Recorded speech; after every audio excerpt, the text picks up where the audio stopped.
We show up in the party, flyer than everybody. We show up in the party, flyer than everybody.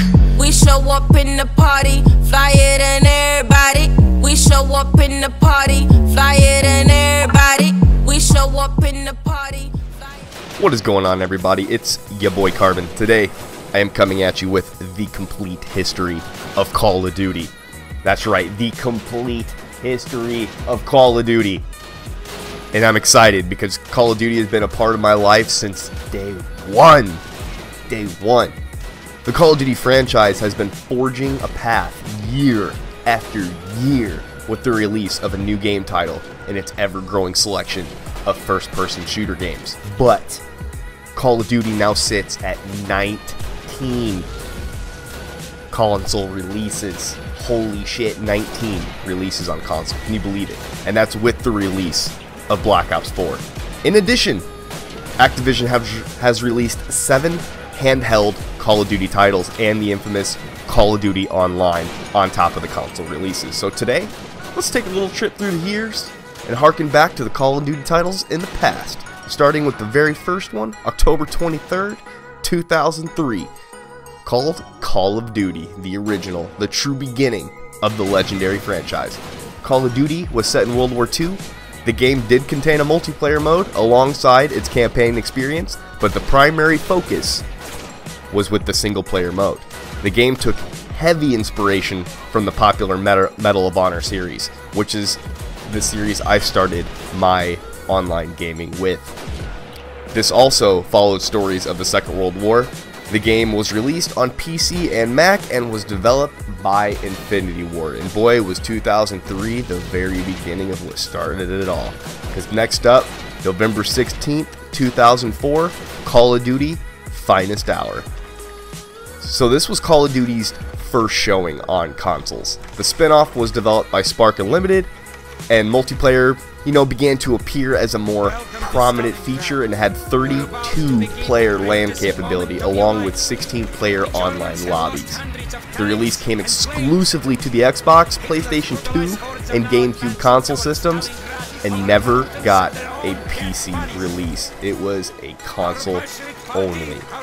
And then right after Call of Duty Finest Hour, on October 25th, 2005, Call of Duty 2, that's right, the popular, the very loved COD 2. Infinity Ward's first model for a new kind of its first-person shooter came in 2005 with Call of Duty 2, and boy, the game employed the regenerative health system for the first time. And with this, it became the industry and franchise's standard, and that is what we know today. The multiplayer was widely praised for its snappy Twitch shooter mechanics and also began Call of Duty's long-standing tradition of map pack releases. The game sold over 2 million copies as its second console release.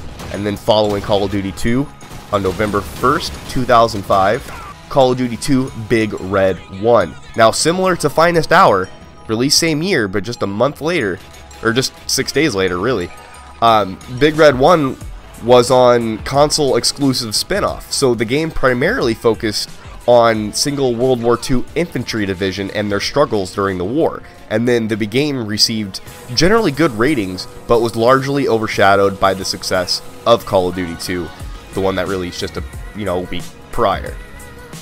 And then following Big Red 1, on November 7th, 2006, Call of Duty 3. So in 2006, Treyarch entered the Call of Duty scene as Activision began the 2-year alternating development cycle between Treyarch and Infinity Ward.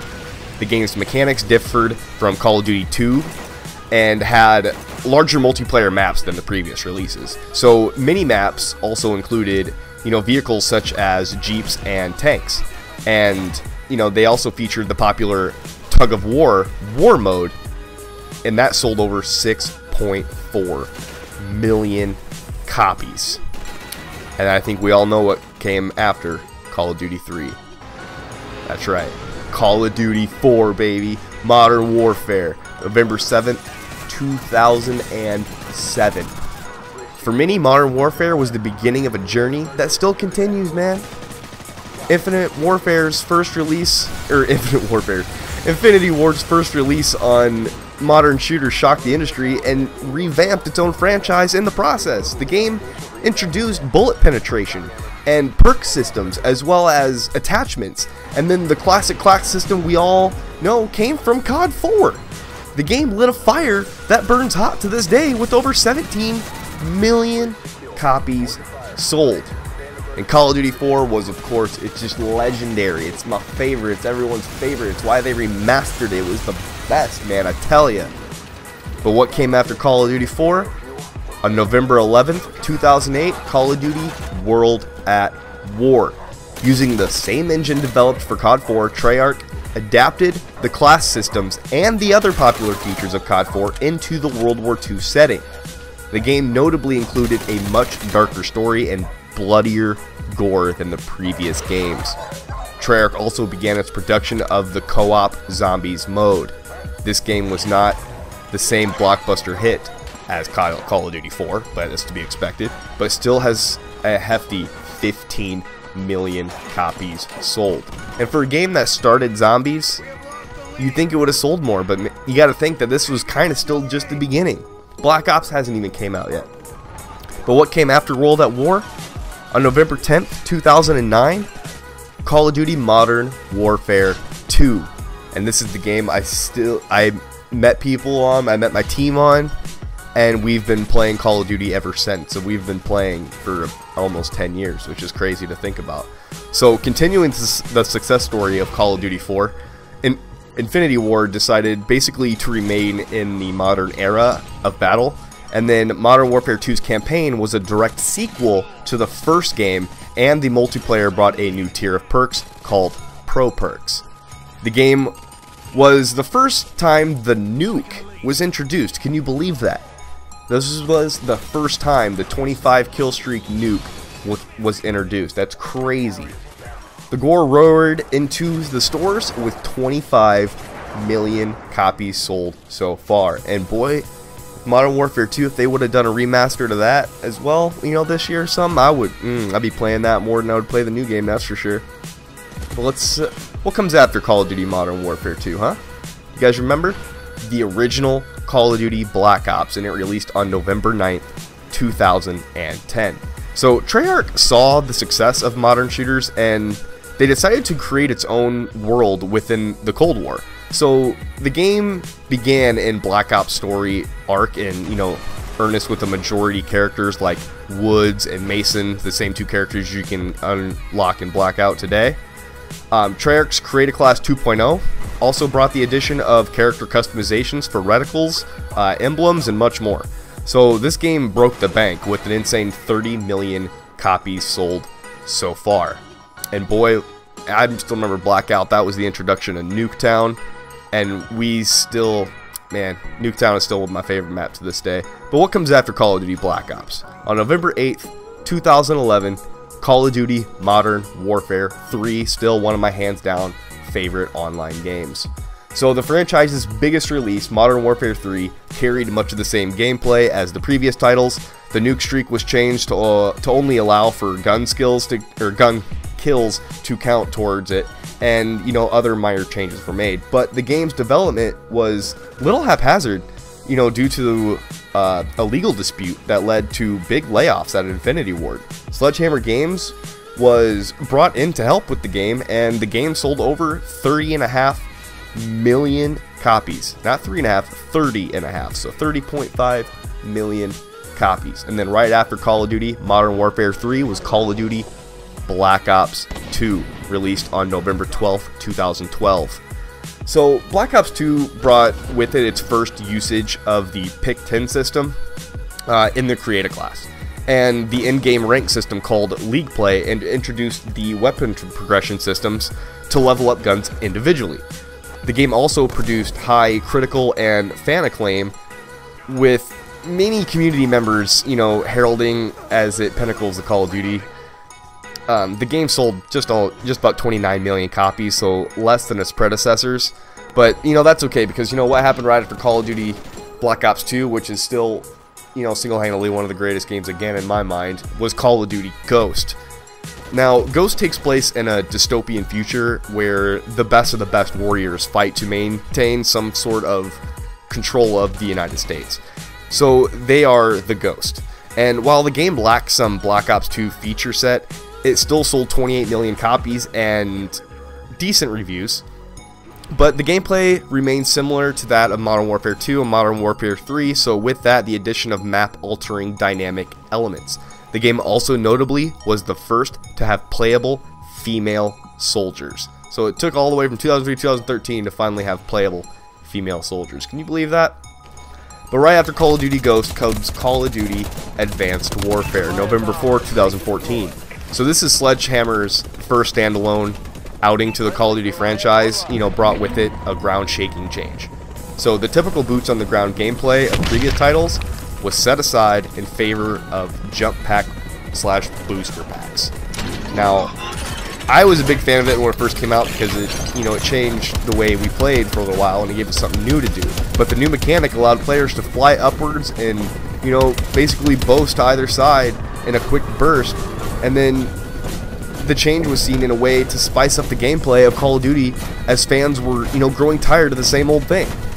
So, additionally, Titanfall, a game with similar mechanics, released, and success might have played a role, but the game sold over 21 million copies and is a significant decrease from previous years. And arguably is what kind of started the downfall of the movement system, because right after Call of Duty Advanced Warfare on November 6, 2015 is Call of Duty Black Ops 3. And Call of Duty Black Ops 3, this is Treyarch's now classic gameplay mechanics and gunplay have also, took to the skies in Black Ops 3. So the gameplay system, such as League Play, which it was called Arena in Black Ops 3, remained largely intact, but the core gameplay mechanics were changed to booster packs, as in Advanced Warfare, but, you got to boost a heck of a lot more. So Treyarch's own twist on the item limited the amount of jumping or flying with a boost meter that refilled periodically or faster if you had the right perk. So Black Ops 3 was introduced, wall running as well, and just basically just threw that into the franchise and created a specialist characters and unique game-changing abilities.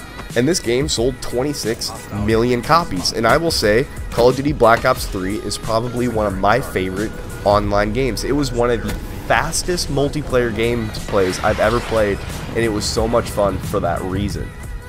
But right after Call of Duty Black Ops 3 on November 4th, 2016, Call of Duty Infinite Warfare.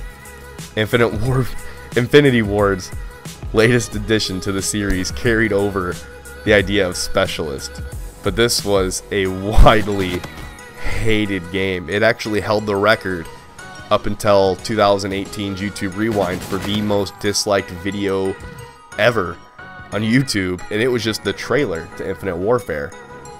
And they had their unique traits in the game to choose from, but the game predominantly resembled Black Ops 3, but the gunplay of Infinite Warfare games, the setting, was very futuristic, and the campaign was mostly featured in space and other planets, and the laser guns people were just weren't a fan of, and everything just seemed so confusing. It seemed like we were going from a boots-on-the-ground Call of Duty game to Halo, and then that ultimately resulted in the game only selling around 12.6 million copies. The worst. Basically the worst they've had, considering the success before of 26 million, 21 million, 30 million. But then right after Call of Duty Infinite Warfare comes Call of Duty World War II on November 3rd, 2017. After 3 years, Call of Duty returned to the boots-on-the-ground gameplay after fans' reception from the previous games provoked lackluster. And then World War II featured a gritty story campaign, which I'll admit was very good, and it naturally primarily focused on the multiplayer side of the game. Creator class was changed with the removal of perks and the addition of overarching divisions, which contain an aforementioned perk abilities. And then the gameplay was generally faster than previous COD games, but set on the ground due to high speed sprints and kill speed, and then that game only sold around 12 million copies, so less than Infinite Warfare. And then, that's basically all the console releases, but you can't really count Modern Warfare Remastered because it really was just a game that was remastered. But now we have Call of Duty, you know, Black Ops 4, and I couldn't be happier with the game. I just hope that they keep releasing these titles for us, the ones, you know, ones that we're actually asking for, instead of ones being shoved down our throat telling we spent so long on this so you guys are gonna like it. But it's like, we don't care how long you spent on it, it matters how we like it. But there's also, you know, some Call of Duty mobile games, if you guys haven't heard of them. One's called Road of Victory, that was for the PSP. The other one was Modern Warfare Mobilized for Nintendo DS. There was Black Ops on the DS, Zombies and Zombies 2 on iOS, Black Ops Declassified on PS Vita, Strike Team on iOS, Heroes on iOS and Android, and Call of Duty Online, which is China only. But yeah, guys, that's the Call of Duty titles. I hope you will go ahead and leave a like, a subscribe, leave a comment, let me know what you think your favorite Call of Duty game is, and especially if you're old enough to remember the beginning ones. You know, reminisce a little bit with me. Let me know, you know, kind of things that you missed back then. You know, I miss those days. But yeah, guys, it's been fun. I hope you guys have enjoyed the video. We show up in the party, flyer than everybody. We show up in the party, flyer than everybody. We show up in the party, flyer than everybody. We show up in the party, flyer than everybody. We show up in the party, flyer